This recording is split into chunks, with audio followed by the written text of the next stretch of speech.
Microsoft has been busy these past few months acquiring gaming publisher ZeniMax, which owns the property for Elder Scrolls. You also have Fallout the series, and they also acquired recently the online community uh, forum Discord, and now they're also helping out gaming developers or video game publishers by taking a smaller cut.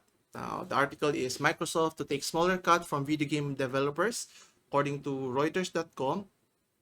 It mentions here that they're taking less than what is commonly practiced in the gaming community. So it cuts its charges from the game publisher by using their online store by as much as, I think, was only 12%. So that's a pretty significant reduction from the typical 30% here. So this comes from at a time when Apple Inc. is battling a lawsuit here. So it mentions here that Apple is in a battle with another gaming publisher, which owns the popular game Fortnite, which was banned a few months back. And Epic Games is suing them for stating that or alleging that the iPhone maker has abused its dominance in the marketplace for mobile apps. Now, obviously, the Microsoft did this in reaction or preempting any backlash that they may encounter in the future here, but it makes a strong case for helping out the small developing games, and in terms of keeping 88% of their revenue, as much as from a measly 70% in the past year. So obviously it may not look much if you think of from 70 to 88%, but if you're a starting company or a startup developing video game publisher, any extra revenue that can prolong your survivability in a very highly competitive market is important here.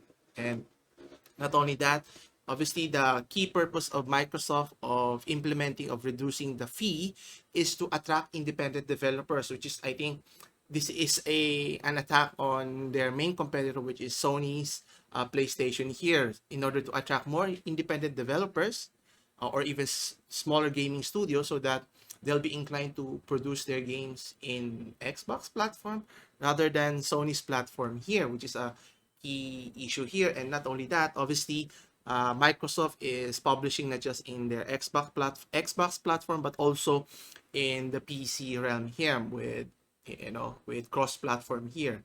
And actually, they're taking aim in a sense of how other publishers or platforms like Valve, which owns Steam, which also takes a 30% cut, wherein Epic Games here is a main competitor, is only taking 12% here, which is a pretty substantial amount if you think about it. And I think Epic Games is trying to make a case that 12% is more than enough because they're doing that. So whether you're Valve, Steam, or if you're Apple or even Google, if you're taking so much revenue, does that be can that be considered as anti-competitive? And that's what they're stating here, according to Microsoft Vice President Sarah Bond, stating that they want to make sure that we're competitive in the market, and obviously not just ensuring more developers will be using your platform, but also undercutting the pricing or the strategy of what Sony is doing here. And one of their main objective is to have a leading revenue share. So obviously helping themselves to generate revenue, but also helping developers generate revenue, and providing more games, more enjoyable games, so that gamers like I can purchase their game and everybody wins. And really a leading platform. So obviously Xbox, or in this case Microsoft, is doing a lot of things lately, not just providing better value in terms of their gaming console, but cross-platform, but having access to their entire library by using the Xbox Game Pass, which is a tremendous value. So acquiring more games, helping publishers to provide future games for many gamers is, I think, it's a big plus. So we'll see what else are they planning to do in the future here. And obviously, whether you're Google or Apple, which are faced in antitrust issues regarding the not just the 30% fees that they charge for developers, but is it pro-consumer. If you're the U.S. government, does this help benefit the consumers or gamers here? So it's not just the gaming community, but in other realms as well. As mentioned, that the app monopolies of Google and Apple here is the main contention here. Anyway, next we have Domino's, which is, has been also been busy this recent few months or so by, by promoting, by focusing on digital improvements in their business, right? And according to the article, Domino's Pizza CEO is saying that the phone ordering is near obsolescence or obsolete as digital sales continue to climb. And according to CNBC.com, that the phone has been ringing less and less at Domino's Pizza, but the demand has been continuously high, which means there's a shift in terms of how customers are ordering their pizzas here. So let's take a closer look. Where's the article? So you can see here that 75% of sales are now coming through from digital channels. So whether that's ordering through the website or ordering directly or using an app, has shifted the preferences, obviously making it easier for your customers to order, making fewer steps, less processes, make it more convenient for your customers is, I think, a big plus, and obviously reduces the cost overhead for the company, which means savings, more revenue for the business here. And they also mentioned that, and according to the CEO, as we look forward, those are the kinds of movements that happened during the pandemic that we don't believe are going back. So meaning behaviors of customers, once customer has shifted towards digital ordering, they don't go back to calling restaurants over the phone. Now, obviously, if you consider shifting, it's not just the shifting here, but it's the convenience. Obviously, if it's making it easier for consumers to order online, then it makes a compelling case of sticking with it, like ordering online as to versus going to the store and purchasing your items here. If it's easy, convenient, I think consumers are all for it, as long as the price is also competitive as well. And Domino is stating also that it's expanding its store count, so meaning it's leveraging this decision or strategy by providing more stores, more accessibility for customers to order, and installing new technologies to make ordering and receiving food faster and faster and even more convenient here. And obviously, by investing in online technologies, making your orders seamless and quick and fast.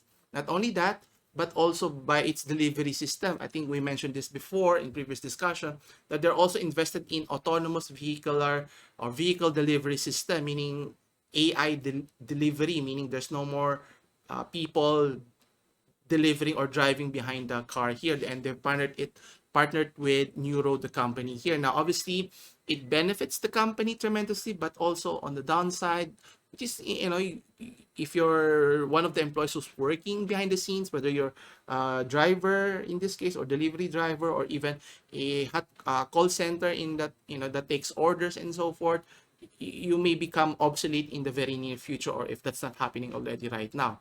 Well, despite that, they are pushing through, since global sales have increased a year ago by as much as 16.7%, meaning the strategies that they have, implemented, invested upon, a year ago or even before, has been fruitful. So the fact that typically most businesses were hampered by last year, they grew by almost 20%. And it's not just global retails. You can see same store sales in the United States has grew almost 13.4%, which is, a big change. So you're not expecting many businesses to do well from last year to this year, but they make the right bets or right choices in this case, so that they can benefit from it. But obviously there are concerns if you're an employee or a future employee that's going into the same realm, whether handling call centers or even doing delivery service, can be made obsolete in the very near future. And lastly, we have, we were talking about how Uber and Lyft services are at all-time high, but the problem is there is a shortage of, Uber drivers or Lyft drivers here. Well, the companies Uber and Lyft should be concerned. And the article says here that Uber Lyft stocks have plummeted after the US President Joe Biden officially says that drivers are considered employees. Now, this has been a hotly contested issue which the two companies or any of those companies similar to their industry are contesting. And according to the article archtechnica.com, the companies like Uber, where its stock is down by 6%, and then you also have DoorDash, which is similar by providing delivery is down by 11% by the simple announcement that the status of those gig workers are considered to be regular employees here. So let's see here. Yes, so they are considered as full-time employees, not just part-time employees here. So as you can see here that the legal status of has become controversial issue around the world. Now, obviously, if you're Uber or Lyft, the company is stating that the contractor model is not on allows them not only to operate more efficiently but also offer drivers increased flexibility. Now, obviously, the main issue here is it gives them more revenue since they don't have to pay the full-time. They're not considered full-time employees. They don't have to pay them benefits. So obviously, it will cut down on their financial or revenue here. But obviously, for the drivers themselves, it gives them flexibility. But with the pandemic, what's the incentive now? So meaning, getting more passengers is good, but to what end? What is the company doing to protect the interest of your drivers here?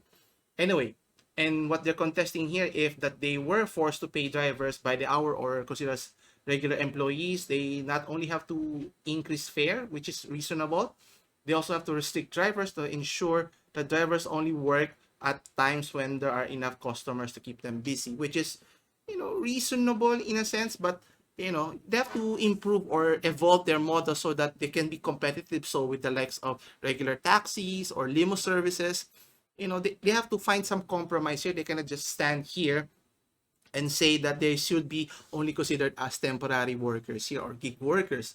As other countries, let's start first with California here. So back in 2019, the California legislature has already designated gig workers as employees, but that was overturned with the voters initiative here.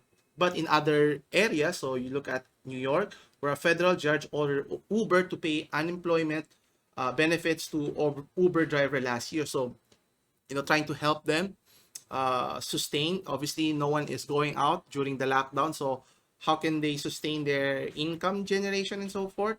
So it's not just in New York. You also have in the United Kingdom where the Supreme Court mentioned that Uber drivers are considered workers. So not only there, you have also France top court also mentioned that Uber drivers are considered employees, and in other countries. So, if I were in the position of those companies, they should start to rethink, find a middle ground to mediate those concerns, and that would obviously if that would also enhance their position in terms of getting more drivers to drive their to use their platform rather than just drive a regular taxi and so forth. And if they don't, they will be left behind, and it would hurt their bottom line here. And obviously in the United States, it's a very tricky situation in a sense in terms of how the federal government works as regards to the state level, how it runs itself in relation to the federal government. So each state has its own laws related to workers, right? So in theory, as mentioned here, a gig worker could be considered an employee under federal law, so considered in the entire United States. But the state or other states in the United States can consider them not employees. So it can be case to case and vice versa here. So it can be a complicated issue, which I think if I were Uber and Lyft should preempt this and do something to mitigate rather than stick by their guns and say that they are considered gig employees or part-time employees. As obviously, is it fair for them that they're taking the brunt of the risk if they were to go back to driving? And with the pandemic, regardless if people are vaccinated or not, So there's still a high risk of getting infected or infecting other people, which is, a main concern that they need to address sooner rather than later. Anyway, that concludes our episode for today. Thanks again for watching. If you want to read the full article, I put in the link in the description below. Come back again on Wednesday for more news update. And if you enjoy these types of videos, don't forget to hit and like the subscribe. Hit the like and subscribe button. As always, take care. I'll see you in the next one.